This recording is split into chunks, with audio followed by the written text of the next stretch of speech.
What is up? Welcome to Build. I'm your host, Matt Forte. We are here live at the Build studio in New York City. Now, the fourth industrial revolution is coming, and it'll dramatically alter our world as it expands technology such as 5G, drones, AR, VR, and automation, just to name a few. Training for the workforce of the future can take many paths, and one proven route to mastering tomorrow's technology today will always be military service. Veterans have continually shown remarkable resiliency, with many emerging technologies now having originated in the military. Naturally, veterans will lead the way with their valuable experiences. So, with Veterans Day just around the corner, we've assembled a fantastic panel of senior leaders of government, nonprofits, and corporations to talk about how they see the nature of the workforce changing and how they have adapted their own military service to their next career. Joining me here in just a few short moments, your panel tonight from Verizon, Chief Security Officer Mike Mason is here. Go ahead, cheer, of course. Round of applause for Mike. From the New York City Veteran Business Leadership Consortium, Jamal Othman is here. Make some noise for Jamal. President and CEO, Student Veterans of America, Jared Lyon is in the house. Make some noise for Jared. And from LYFT, Midwest Community Affairs Manager, Darienne Page is in the building as well. Make some noise for your whole panel. Make some noise for Darienne, everybody. You are correct to applaud as such. It's going to be a good one, guys. We'll bring them out here in just a second. But before we do, we had Paul Stanley and the guys from KISS here earlier in the week, and bear with me because I know it seems like I'm about to make a hard left turn here, but I promise this is relevant. They had some amazing things to say about their relationship with the military, and listening to them, I thought it'd be a really great way to kick things off tonight. So I'd love to, if we could, just take a quick look at that. So let's go ahead and run that clip. Veteran support and these types of things that we do is really important to me, and that comes from the heart, certainly, to begin with. The military is what makes this country great. Politicians come and go. Over centuries, the people who have protected us and given us freedom are the people who've been willing to sacrifice their freedom. We sometimes confuse political views with our military, and we never should. It's the military that gives us the opportunity to have political views. Unfortunately, these people, when they return, whether they are physically or psychologically damaged, they don't get what they deserve. These people come back and should be welcomed as heroes and be given everything that they need. Not just them, their wives, husbands, and family, and we sell them short.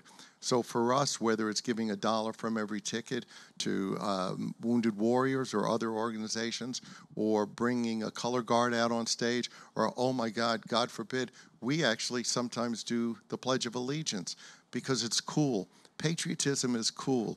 Loving your country is cool. Regardless of whether you agree with everything that goes on, you have the opportunity to disagree with what's going on. And for us, we're proud supporters of the military and owe everything. Ladies and gentlemen, make some noise for your panel tonight. Mike Mason, Jared Lyon, Darienne Page, and Jamal Othman. Thank you, everyone, for being here. There's a lot of stuff I'm really excited to dive into and talk about tonight. But first, how cool was that? KISS, cool. Right? That's very cool. That was really great. I know you are all veterans and all have served. Are any of you, though, now, or have you ever been a member of the KISS Army? Is that something you've... I just got recruited. You just got... Just now. As a Navy veteran, I've avoided any type of Army pretty much regularly. Well, we're going to start right there, aren't we? That's how we're going to kick things off.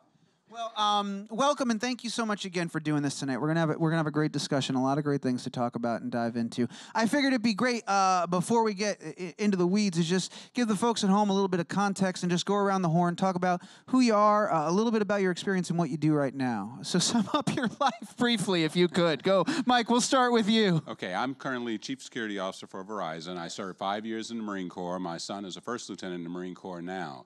So my father was in the Korean War. He was in the Army.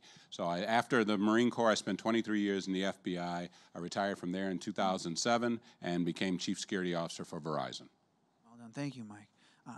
So my name's Jared Lyon. I currently serve as the President and CEO of Student Veterans of America. I served in the Navy, and actually it's always so interesting to me. I live in D.C., but when I'm here in New York, I actually enlisted in the world's finest Navy on August 5th, 2001. So I was actually in basic training on September 11th. So I had joined a peacetime military, and on that day, the world changed, not just for me, but for millions of other servicemen and women just like me.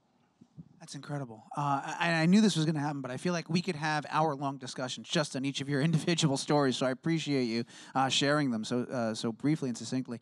I'd love to hear yours as well. Sure, thanks. I'm Darienne Page, and I'm the Senior Community Affairs Manager for LYFT, and I am an Iraq veteran. I served in the Army, and then I was also President Obama's Director of Veterans Wounded Warriors Military Family Outreach. Amazing. And Jamal? I'm Jamal Othman. I'm the Assistant Commissioner for the New York City Department of Veteran Services. I'm a Marine Corps veteran. I was separated in 1997, and been working in city government and state government for the last 14 years. I've done veterans policy for Mayor Bloomberg, Governor Cuomo, and now Mayor de Blasio, and I'm happy to be here. Happy to have you as well. And on behalf of everyone here and watching at home, thank you all for your service. It's amazing. Round of applause one more time for that. It's amazing. I'd also love to, if we could, in no particular order here, but, you know, all of you have careers now that I imagine to be dramatically different from what your day-to-day was like when you were in the service. And it would be great to just get a window into what that transition was like for you, if that was a challenging transition, if there were things that surprised you about that reacclimation and how that's been and what that was like for you. Well, I think for me, yeah. The military really prepared me for everything that followed.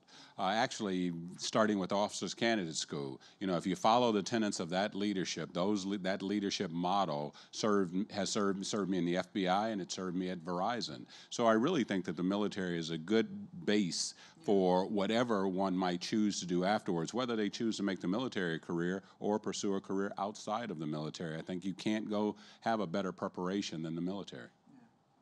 I'm gonna mix up the order. We're gonna go back to Aaron. What about you? What about your transition from service into civilian life? Agreed. I moved to Chicago right out of the military. It's the first place I've ever chosen to live in my life. Really? And being there on my own, I wasn't afraid, and I didn't feel overwhelmed by the experience because I know moving from base to base to base, my mom was also in the Army. She was a career Army veteran.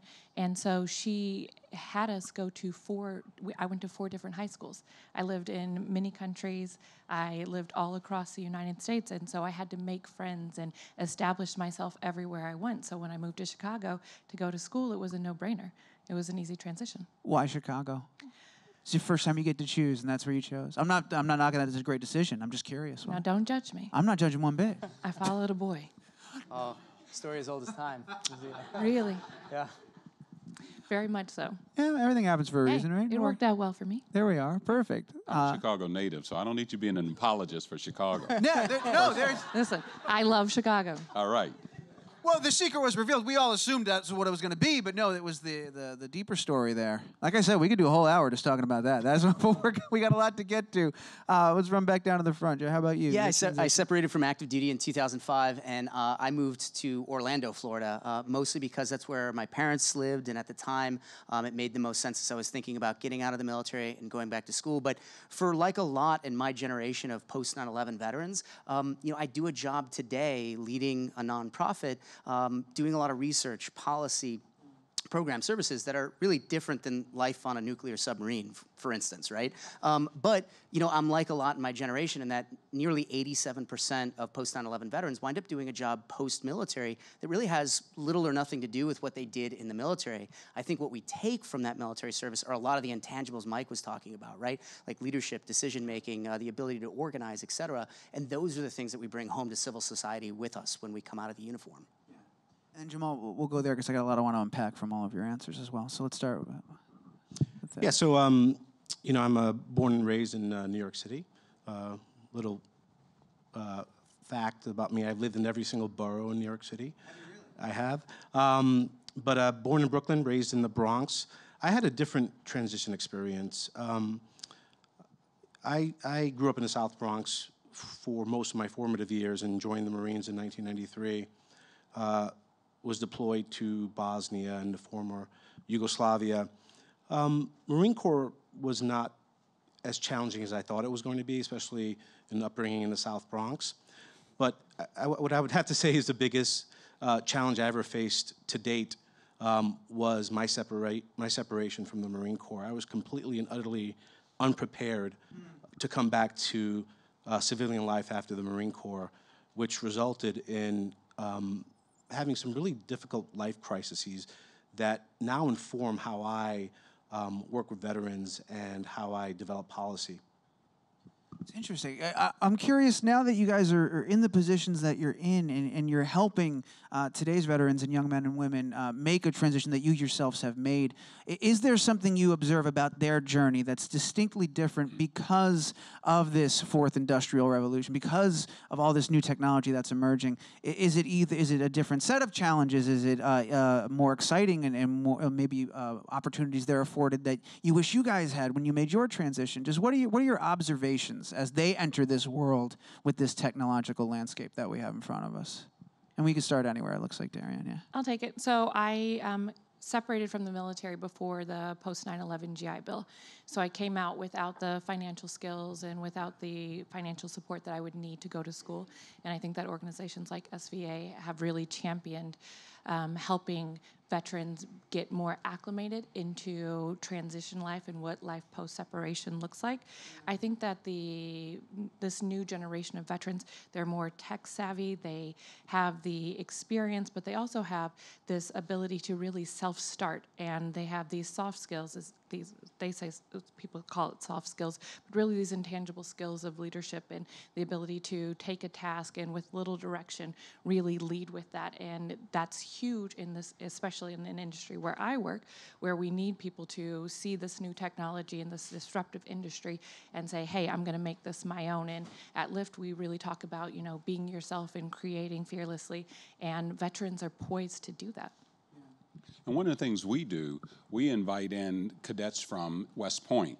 Every summer we have a number of cadets in from West Point. And so part of what that's about is preparing for the workforce of tomorrow as well. They're engineers, they're computer scientists, they're already in majors that we're going to be interested in their post-military career. So we're not only focused on today's veterans, which is very, very important, and we have a number of programs that address today's veterans. We're also looking at, tomorrow's veterans, 5 years out, 10 years out. What workforce are we going to need then? And we think West Point cadets are a great place to start. Yeah, it's hard to argue with that logic. I saw you raise Yeah, so what I was going to say is that, like, when I was separating from active duty, much the same. There wasn't the post 9/11 GI Bill. But I think if we look at this generation of veterans and really what they're pursuing from an academic perspective, it should come as no surprise that it's somewhat a foreshadowing of what the future of work looks like. The top 3 majors for veterans that are in college right now, in this order, are business, science, technology, engineering, and math, and health-related fields. So if we look at the emerging technologies that are going to be required in a future workforce, this generation is meeting that challenge by matching their military service with an education that is going to lead them to careers in the future. I just want to really piggyback off of what Jared said.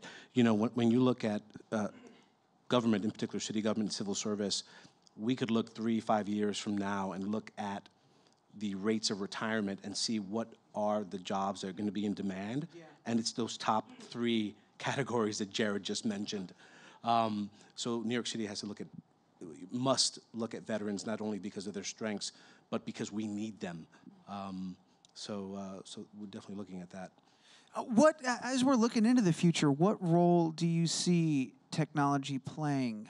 What's something you're specifically excited about? Something on the horizon? Something maybe you even had a personal experience with it already? Be it something with augmented reality or Internet of Things? What's a kind of technology that you're like, this is something looking forward, I think, is going to be huge for our men and women?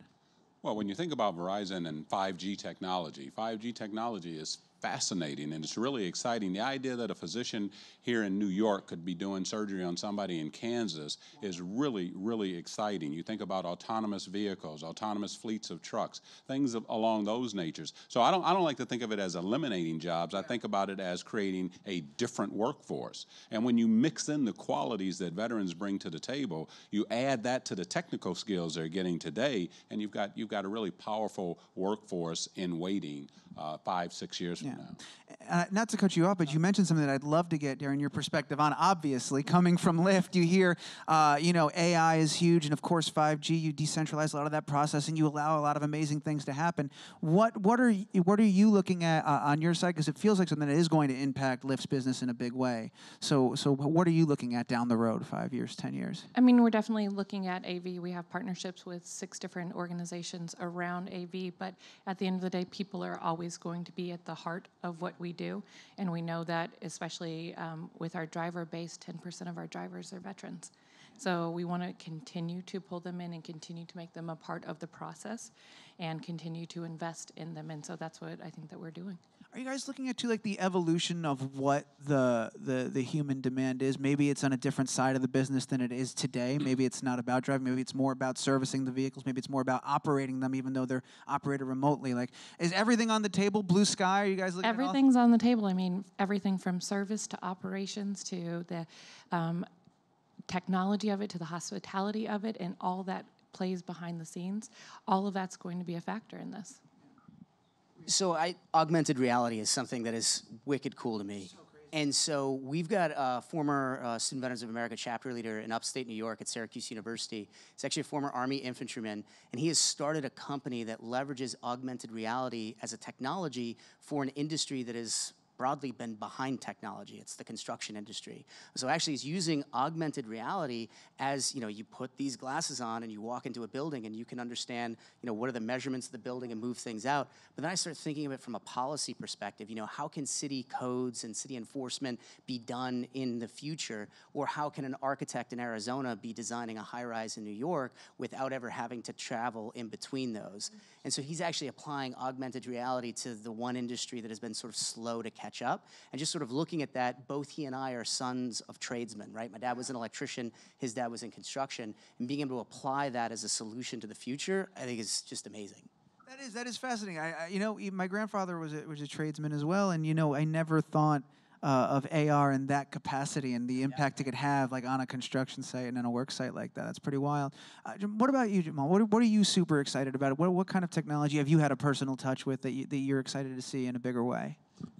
Government's interesting, right? Because in some ways it's a leader in technology, but bureaucracy is usually 10 years behind current trends. One of the things that we're really excited about is trying to solve a big problem within the veteran community, which is there's a huge difficulty in raising awareness and navigation of services and resources for veterans. You ask a veteran, why didn't you seek service A for problem B? And they'll say, well, first off, I didn't even know there was a solution for that. One of the things that we are looking at is working closely with our partners, in particular the Institute for Veterans and Military Family, who's done some really great work and piloted an America Serves platform, which is a coordinated network that allows veterans and their families and service members to have no wrong door approach to getting a whole host of services based on their needs. And the needs aren't what people think. I think there's a notion out in the community that that veterans have challenges, which is certainly the case. Every veteran, I think, has their own personal battle, but they have so many strengths. And I think starting from a position of strength and realizing what the strength of the veteran has, I think is the best way to really engage with them. But having this coordinated network, I think, is going to really streamline the way that we as government are able to provide service delivery. Sounds pretty amazing. We were talking about how important backstage earlier, just connecting them with the services, making people aware, and just awareness in general, and getting in front of the families and all that. So it's easy to see how having that network in place is going to improve that process. Michael, I wrote this next part down because I want to make sure I say this exactly right. Prior to joining Verizon, you were Executive Assistant Director with the FBI in charge of the Bureau's Criminal, Cyber Response, and Service Branch. Is that right? Correct. All right, good. Nailed it. There we are.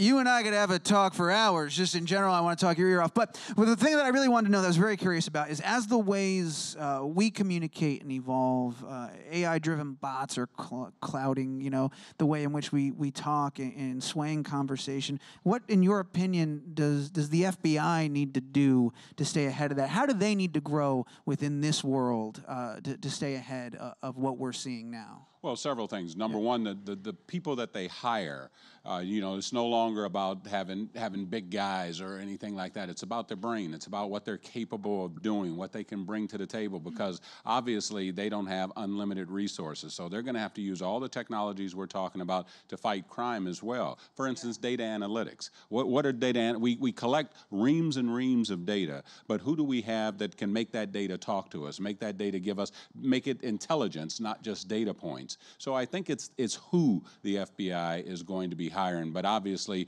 the FBI and the law enforcement community in general have a high level of appreciation for veterans, and you'll find a large percentage of their special agent force and sheriffs and things like that, police officers, are veterans as well. Let's take that question and open it up to everybody, not just the FBI specifically, but the individual branches of the military and service. How do you see everything evolving? We talked a lot about that post part, that when they come out and how civilian life and the workforce and all that. But in general, how do you see all of these technologies advancing all these branches forward and how everything's going to change? So I'd just take it real quick from the sense of like artificial intelligence and its ability to aggregate data, right? And so if we look at nearly all of civil society, we make policy decisions on a daily basis, mostly due to anecdote and assumption, because absent data, that's what you do. But Mike, I really like what you're saying is, like, how could you apply technological solutions to the massive amount of data that government has to sort of make informed policy decisions on the population that are more data-driven versus just simply anecdote or assumption? So for me, being able to sort of aggregate data is real tough as a small nonprofit, but we try to do it every single day, and it informs a lot of the work that we do. But if you could leverage AI in a unique way, you could take the massive amounts of data that government has and then make it tell you something, make it speak, turn it into intelligence, and then shape policy based on that. It could be a really interesting future for the way that policymakers make decisions on the impact of any decision on the lives of the people that they govern. How much data do you think there is waiting to be processed? If you had to put a number, if you could even fathom the size of the information that's available, but we just don't know what to do with it yet because we're still developing the tools to interpret it. It's unfathomable, I would imagine. Yeah, I mean, what's the population of the United States, right? Like, everybody. And it's collecting all the time. Yeah. What about in the back? What do you guys think in terms of how the military and everything will advance to sort of stay in alignment with the industry as things progress? Well, it's interesting. One of the things that the Department of Defense does really, really well is they take young men and women right out of high school in many cases, if we're talking about enlisted folks, and with few skills, and they make such a huge investment in this resource, in this personnel, so that they mitigate as many potential barriers as possible. And one of the things that we're trying to do in New York City is to make that same investment when they reintegrate back into their communities here in New York City. I just wanted to mention too about data. That's something as being in your department, we've only been in existence for 2 years. We're the first municipal veterans agency of its kind nationally, and it's an investment that the city has made, and we are now tapping into data that we never knew was possible.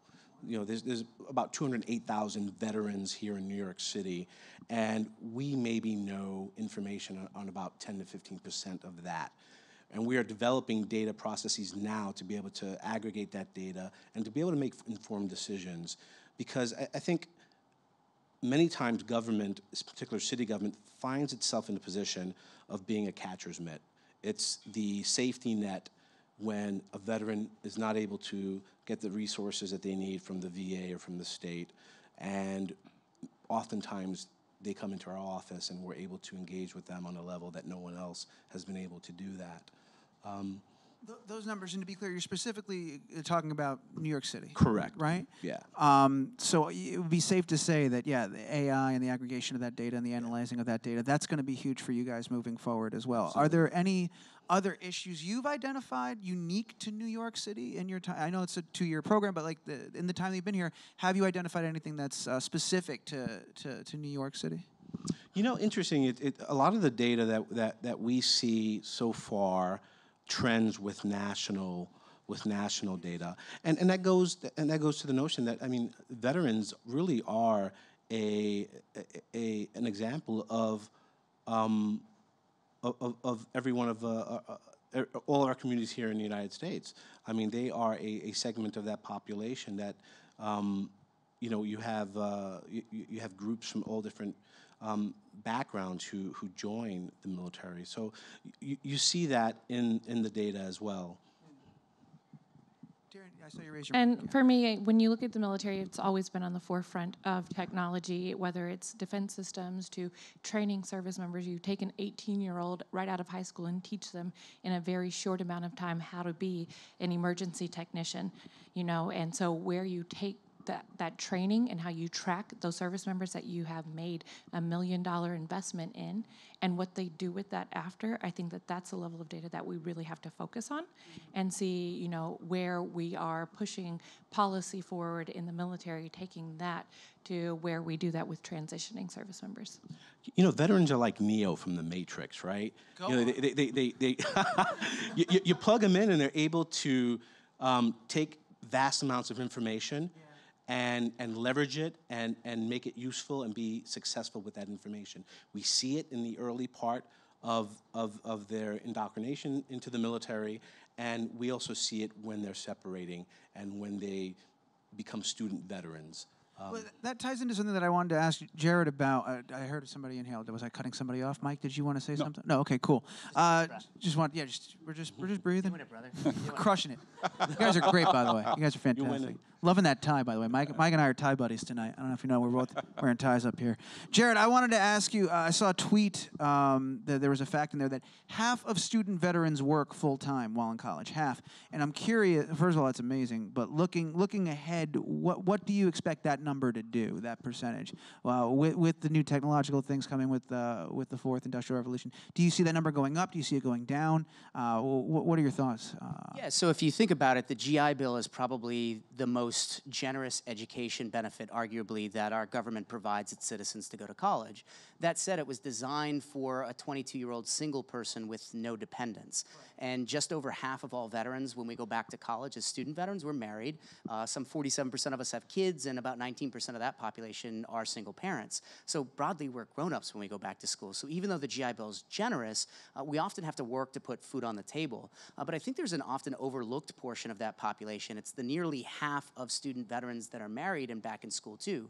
So we talk about military spouse employment. Talking about student veteran spouse employment is also something that's important.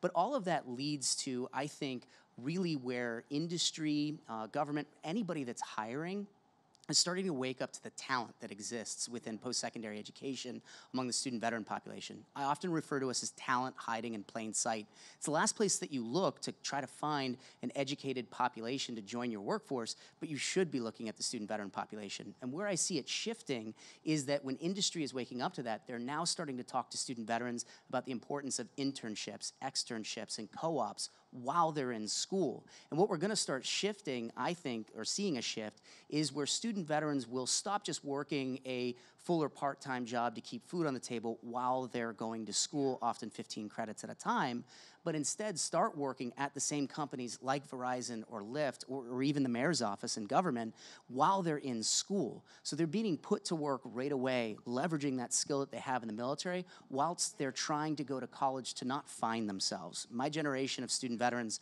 isn't in college to find ourselves. We're in college to create ourselves. And the earlier that we can start gaining experience that matches with the degree set that we're pursuing, the quicker we'll lead right to schools and help with the overall retention issues that I think the modern workforce is looking at with my generation of millennials. One thing I'd add to that is that you talked about technology. I think the advance of technology is going to drive the number up who are working, because now you can work remotely. You don't have to go to a facility. You can work remotely. You can work while you're traveling. You can work in so many different ways. You can package up what is a normal 8-hour day today in various different ways. So I think the number, which will mean it will be easier for somebody to work, whether they're at a remote campus or they're at NYU. That is a huge difference, having that reliable connection to the outside world. It makes you, you could work anywhere. Absolutely. You're autonomous. They keep giving me the signal. I got a billion other questions, but you know what? We're going to fold in some audience ones. We're going to make it all fit. Let's go. The first question is coming to us from right over here. There you are. Hi. Go for it.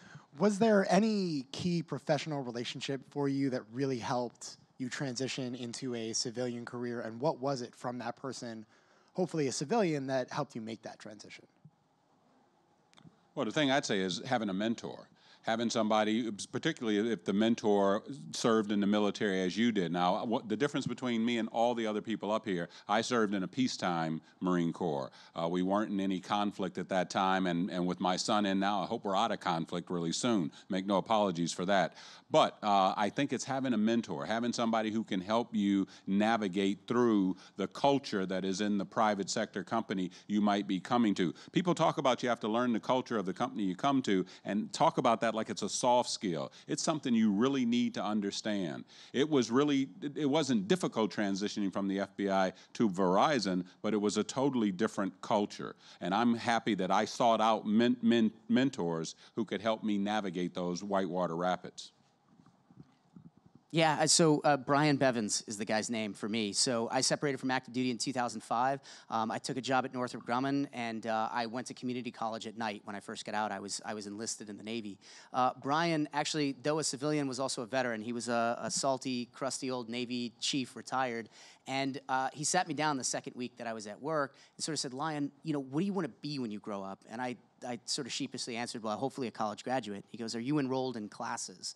At the time, I wasn't. And so Brian was like, tomorrow after lunch, go home, gather everything you need, and tomorrow after lunch, I don't care what you're doing, you're leaving and you're going and getting enrolled in classes, and you're not coming back until you are. So for me, mentorship for sure. Sometimes you need some of that tough love kick in the pants to actually go out there and pursue the thing that you might be a little bit nervous that, maybe I'm not good enough to go to school, maybe I'm not gonna do well once I get there. But Brian, for me, was that push that got me into college, and then that led me to be finishing my bachelor's degree at Florida State and my master's degree at Syracuse University. And if it wasn't for Brian, I don't know that I would have done that.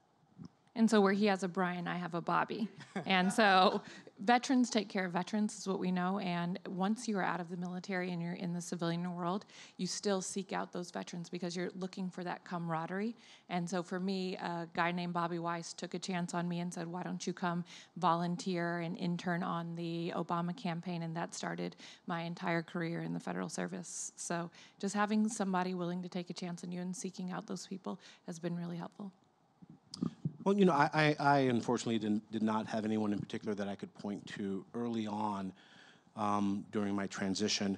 I think one thing that was, very impactful for me was doing an internship in city government while I was older and didn't have to.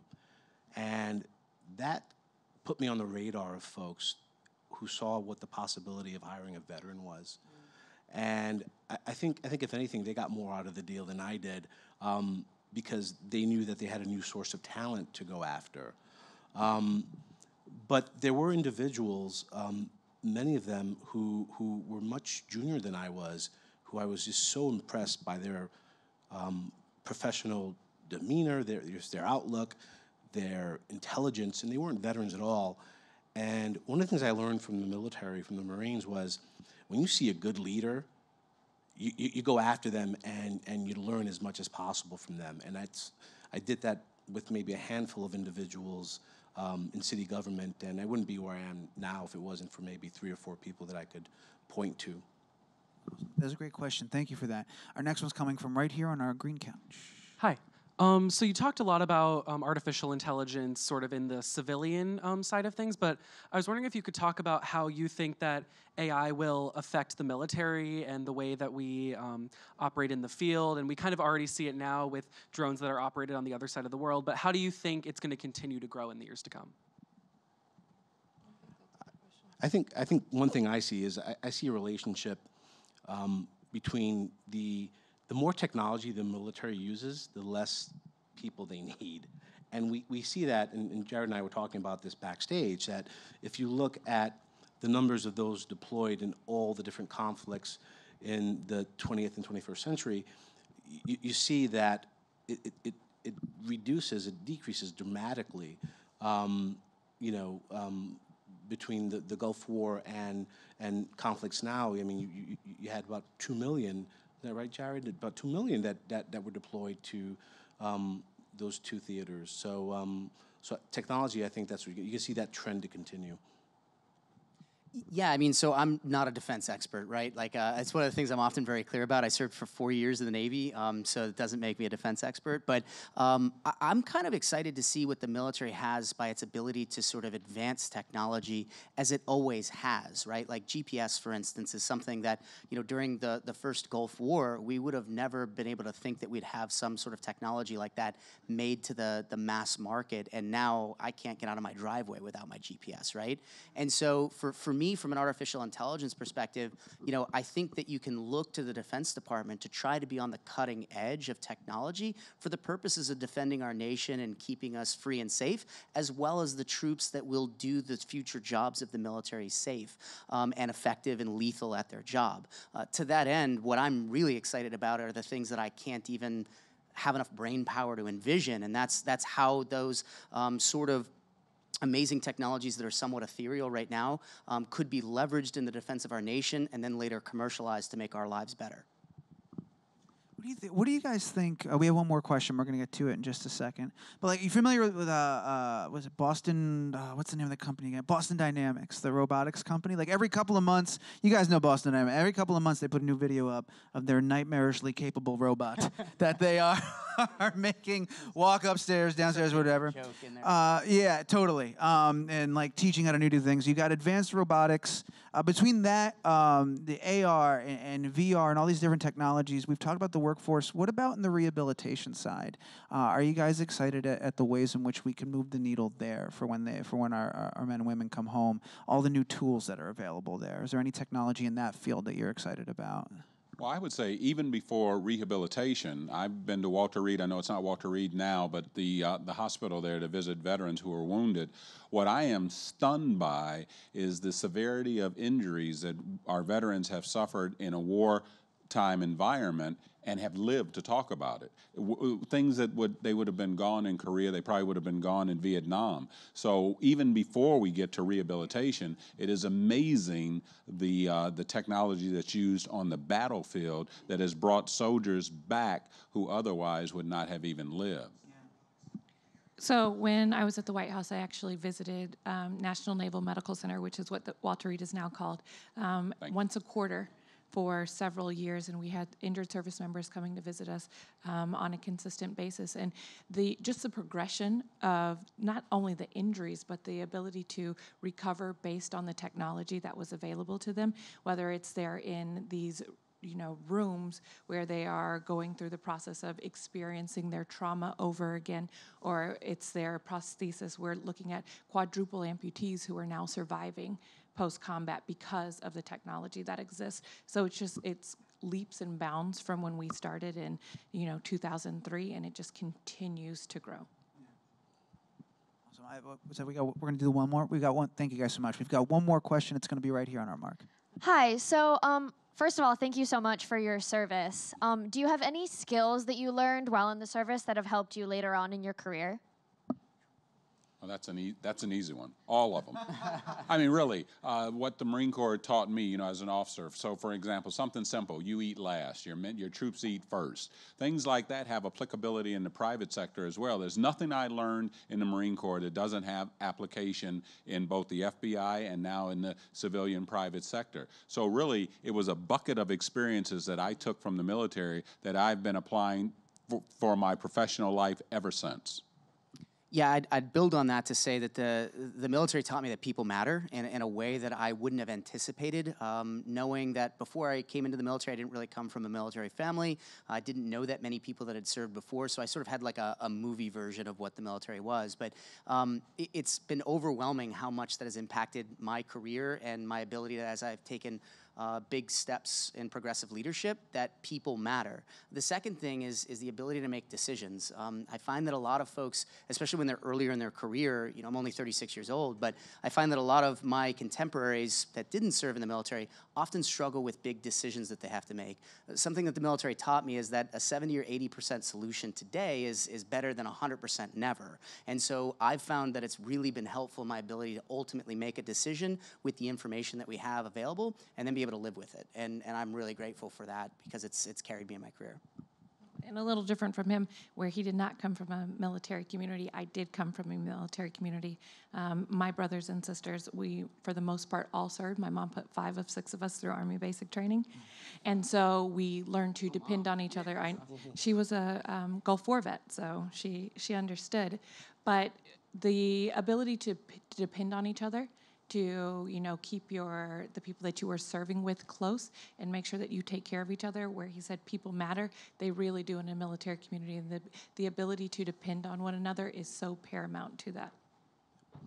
And I would just say, I think one of the things that the Marine Corps, I think, taught me was to really identify what my weaknesses were, not just physically, but mentally.